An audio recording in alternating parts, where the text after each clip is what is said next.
नमस्कार, आप देख रहे हैं आज तक। आपके साथ मैं हूं सईद अंसारी। स्वागत है आपका दस्तक में। कोरोना से लड़ने के लिए प्रधानमंत्री नरेंद्र मोदी ने सही समय पर लॉकडाउन का फैसला ले लिया था। पहले 21 और फिर 19 दिनों को जोड़कर 40 दिनों की मियाद 3 मई को पूरी होगी। तो उसके बाद क्या होगा? क्या लॉकडाउन बढ़ेगा या देश फिर से पटरी पर लौट आएगा? इस सब के बीच प्रधानमंत्री नरेंद्र मोदी 27 अप्रैल को सभी राज्यों के मुख्यमंत्रियों से वीडियो कॉन्फ्रेंसिंग करेंगे, जिसमें आगे का रास्ता तय होगा। ये तय किया गया है कि भारत में लॉकडाउन को अब 3 मई तक और बढ़ाना पड़ेगा। कोरोना के खिलाफ लड़ाई में लॉकडाउन की जिस मियाद को प्रधानमंत्री नरेंद्र मोदी ने 3 मई तक के लिए बढ़ा दिया था, वो मियाद 11 दिन में खत्म हो जाएगी। तो सवाल है कि उसके बाद क्या? 3 मई के बाद क्या होगा? क्या लॉकडाउन खत्म हो जाएगा या बढ़ेगा? प्रधानमंत्री मोदी का क्या होगा अगला कदम? जिस वक्त दुनिया सोच रही थी कि कोरोना से लड़ें कैसे, प्रधानमंत्री नरेंद्र मोदी ने इसकी गंभीरता को भांपकर 24 मार्च को ही तय कर लिया था कि अगले 21 दिन तक देश अपने घरों में बंद रहेगा। हिंदुस्तान को बचाने के लिए, हिंदुस्तान के हर नागरिक को बचाने के लिए, आपको बचाने के लिए, आपके परिवार को बचाने के लिए आज रात 12 बजे से घरों से बाहर निकलने पर पूरी तरह पाबंदी लगाई जा रही है।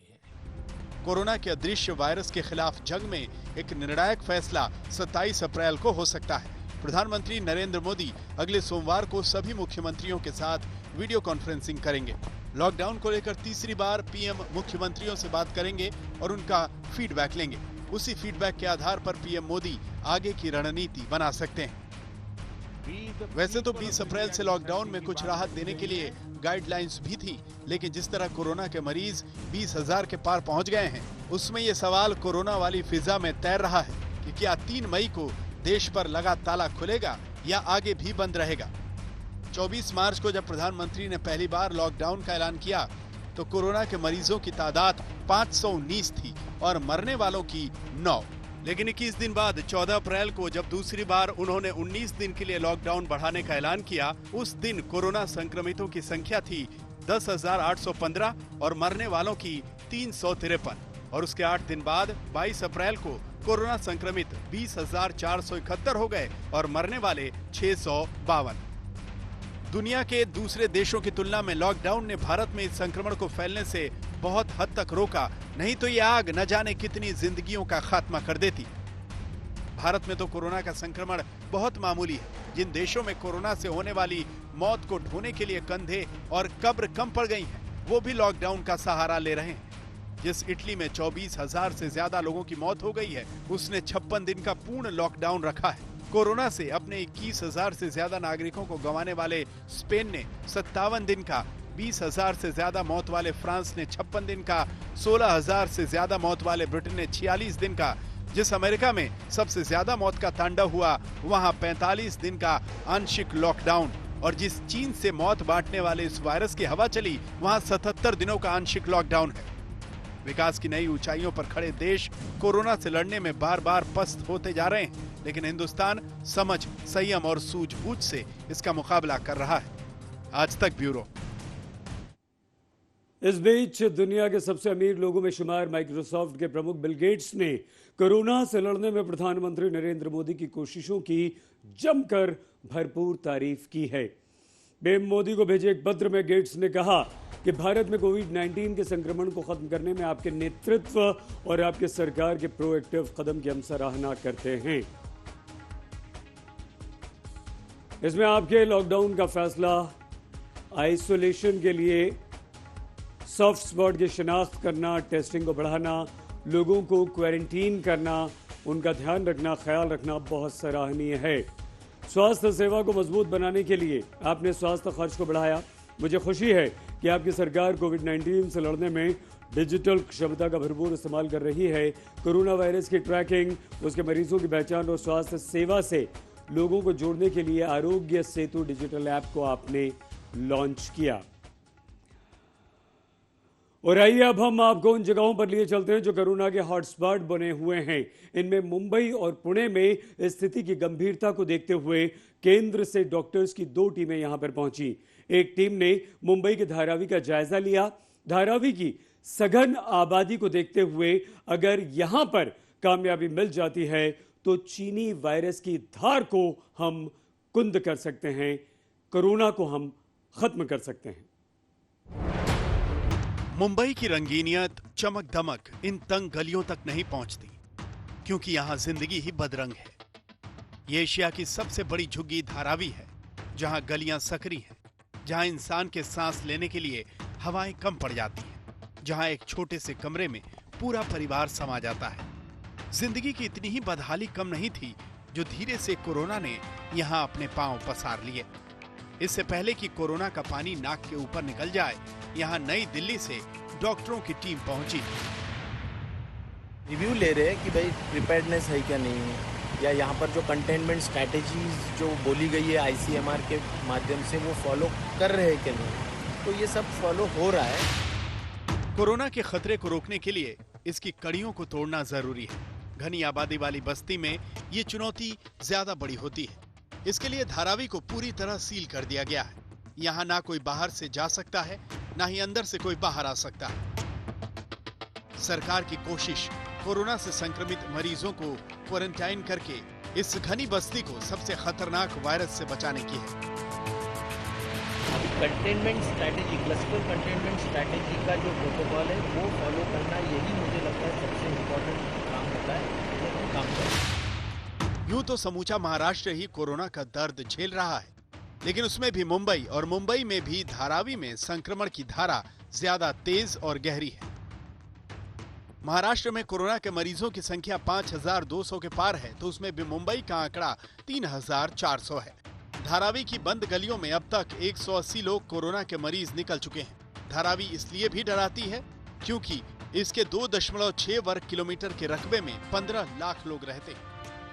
इसलिए डॉक्टरों की टीम दिल्ली से मुंबई पहुंची, जिनमें से एक टीम को सबसे पहले धारावी भेजा गया। इस वक्त हम मुंबई के धारावी इलाके में मौजूद हैं। धारावी एक ऐसा इलाका है जो सरकार के लिए और म्युनिसिपल कॉर्पोरेशन दोनों के लिए ही सरदर्द का सबब बना हुआ है, क्योंकि इस इलाके से कोविड-19 पॉजिटिव केसेस हैं जो कम होने का नाम नहीं ले रहे हैं। मुंबई की ही बात कर लीजिए, केसेस कम होने का नाम नहीं ले रहे हैं। ऐसे में इंटर मिनिस्टेरियल सेंट्रल टीम आई है, जो 5 मेंबरों की टीम है, जो मुंबई के अलग अलग क्रिटिकल इलाके हैं उसका दौरा कर रही है और वहां अलग अलग जानकारी इकट्ठा कर रही है तमाम अधिकारियों से। सिर्फ धारावी ही नहीं, मुंबई में वर्ली, कोलीवाड़ा से लेकर गोवंडी तक ऐसी कई जगह हैं जहां लोगों की सांसों पर कोरोना की दहशत मंडरा रही है। 9 अप्रैल तक मुंबई में 241 एरिया कंटेनमेंट जोन में आते थे, जो अब बढ़कर 381 हो गए। झुग्गियों में घनी आबादी के कारण सामाजिक दूरी का पालन बहुत मुश्किल हो जाता है, लेकिन जान है तो जहान है वाले फलसफे को लेकर धारावी के लोग ये भीषण लड़ाई लड़ रहे हैं। महाराष्ट्र के 2 बड़े शहर कोरोना के हॉटस्पॉट हैं, एक मुंबई, दूसरा पुणे। इसीलिए दिल्ली से डॉक्टरों की 2 स्पेशल टीमें गईं, तो दूसरी टीम को पुणे में लगाया गया। अगर महाराष्ट्र से निकलें तो देश में कोरोना के दूसरे सबसे ज्यादा मरीज गुजरात में हैं। गुजरात के 27 जिलों में कोरोना का संक्रमण फैल चुका है। सभी जिलों को राज्य सरकार ने हॉटस्पॉट घोषित कर दिया है। ये जिले कोरोना के लिए रेड जोन बन गए हैं। कोरोना का डर इस कदर है कि अहमदाबाद के इस 5 स्टार होटल में जब ठीक होने के बाद संक्रमित होने वाले लोगों का ठिकाना बनाया गया, तो लोगों का विरोध शुरू हुआ। यहाँ पे अगर कोविड सेंटर जो कि कोविड पॉजिटिव होंगे, उनका एक पेमेंट बेस्ड सेंटर बनाया जाएगा, तो हो सकता है कि उनको भी कोरोना हो सकता है। ये आशंका इन लोगों ने जताई है, क्योंकि सारे डॉक्टर्स यहाँ पे आएंगे, जो मरीज है वो यहाँ पे रहेंगे। हम लोग ये रिक्वेस्ट कर रहे हैं गवर्नमेंट से कि there are so many areas के जहाँ कमर्शियल एरियाज है, जहाँ पे ऑफिसेज है, जहाँ पे मेन रोड है, जहाँ पे पब्लिक की आवाजाही नहीं है, वो टाइप की होटल आप चूज कीजिए, ना कि कोई रेसिडेंशियल एरिया। अगर राज्य दर राज्य बात करें तो कोरोना के सबसे ज्यादा मरीज महाराष्ट्र में हैं, दूसरे नंबर पर गुजरात, तीसरे नंबर पर मध्य प्रदेश, चौथे पर दिल्ली और 5वें नंबर पर राजस्थान है। मैं डॉक्टर नरोत्तम मिश्रा ईश्वर की शपथ लेता हूं। तीसरे नंबर पर आने वाले मध्य प्रदेश को नए स्वास्थ्य मंत्री मिल गए, जिनके सामने चुनौती है राज्य की राजधानी भोपाल समेत 3 बड़े शहरों को कोरोना के संक्रमण से मुक्ति दिलाने की। सबसे बड़ी दिक्कत ये है कि एक हॉटस्पॉट पर सरकार का ध्यान जाता है, तब तक दूसरे हॉटस्पॉट बन जाते हैं, जहां कोरोना के वायरस पूरी तरह से घूमने लगते हैं। अहमदाबाद से गोपी घांगर और सौरभ भक्तानिया के साथ पंकज उपाध्याय, मुंबई, आज तक। हमारे देश की राजधानी दिल्ली में कोरोना पीड़ितों की बढ़ती संख्या चिंता और खतरे की घंटी बजा रही है। ऐसे में दिल्ली से सटे नोएडा और गाजियाबाद ने अपनी सीमाओं को पूरी तरह से सील कर दिया है। ऐसी सीलबंदी राहत के आंकड़े पेश कर रही है, लेकिन पहले दिन दिल्ली से नोएडा गाजियाबाद आने जाने वालों को बेहद मुश्किलों का सामना करना पड़ा।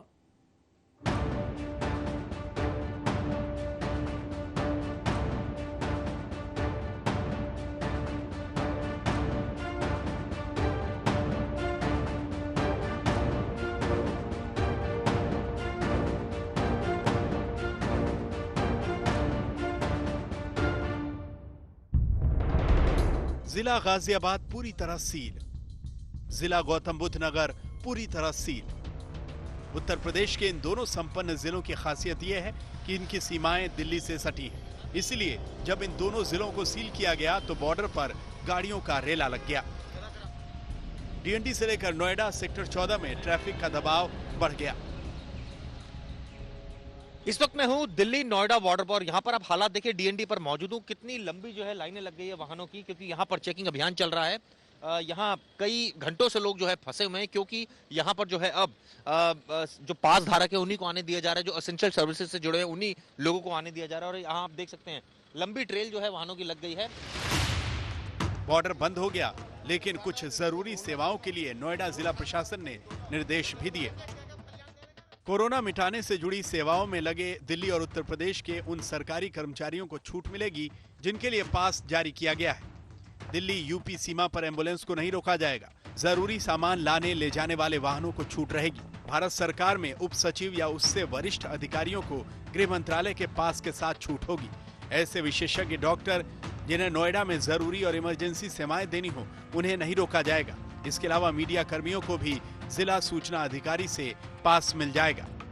मैं बड़ा क्लियर बता दूं आपको कि कल डीएम सर का ऑर्डर आ गया था और उस ऑर्डर में 6 कैटेगरीज बहुत क्लियरली मेंशन किए गए हैं और उस कैटेगरी में जितने लोग हैं उन कैटेगरी के लोगों को हम लोग अलाउ कर रहे हैं, बाकी सब लोगों को हम वापस कर रहे हैं। यानी ये सच है कि ये हमारे ही हक में ये फैसला लिया गया है, यानी आम जन सुरक्षित रहें, आम जन कोरोना को पछाड़ने में अपनी भूमिका अदा करें, घर में रहें, ये ज्यादा बढ़िया है।